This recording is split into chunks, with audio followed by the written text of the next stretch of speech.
We do begin with sad news tonight. Former Finance Minister Michael Wilson has passed away. Wilson was a longtime Toronto Member of Parliament, Finance Minister under Conservative Prime Minister Brian Mulroney. He was also the key negotiator for the original NAFTA and introduced the GST. We have a responsibility to deal with the problem, which is a national problem. Replacing a bad sales tax with something that is more effective, that will produce benefits for all regions of the country. Wilson served as ambassador to the U.S. from 2006 until 2009. Most recently, he was with Barclays Capital Canada. Wilson was 81 years old.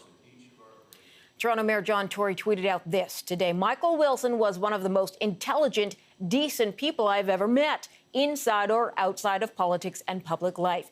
He was a steady, capable MP, minister, and ambassador, and led in historic changes such as free trade and the GST, which transformed Canada for the good.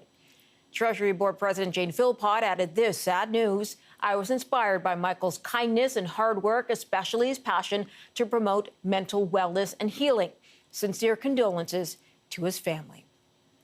Let's bring in political analyst Michael Geoghegan on this. He joins us now from Williams Lake, BC. Michael, for those who don't remember, because it was a long time ago, walk us back to the time when Wilson was crafting NAFTA and what that was like.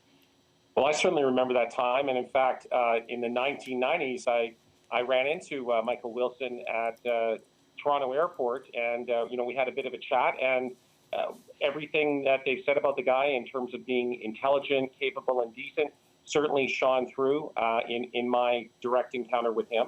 And certainly in the 1980s, those were times where, as has been said, we negotiated the NAFTA deal, we came up with the GST. So very policies that became very fundamental to our present day here in Canada. So he was a major architect in the late 20th century in terms of Canada and the way we did things as a country, over the last few decades. I remember at the time that even the idea of having free trade between Mexico, the U.S., and Canada was a huge deal. It was something brand new, not like it is today, as accepted as it has been, except maybe by Donald Trump. No, in fact, prior to that, any kind of discussion of free trade had been historically quite acrimonious in Canada. I think with hindsight, there were certainly things that perhaps could have and should have been done in terms of ensuring that not so much in the way of manufacturing ended up down in Mexico and undercutting manufacturing in both the U.S. and Canada. But certainly the overall concept was one that went from being seen as controversial to one that was the accepted norm. Now, how did he do as finance minister overall under Brian Mulroney? Sorry, I didn't quite catch the question. How did he do as finance minister under Brian Mulroney, sort of overall? Oh, overall, he was considered one of the strongest certainly one of the strongest cabinet ministers in the Mulroney government, and certainly one of the better finance ministers in Canadian history. They were dealing with some very significant structural deficits left behind by Pierre Elliott Trudeau government, and it was seen as he played an instrumental role on getting Canada's federal finances back under control.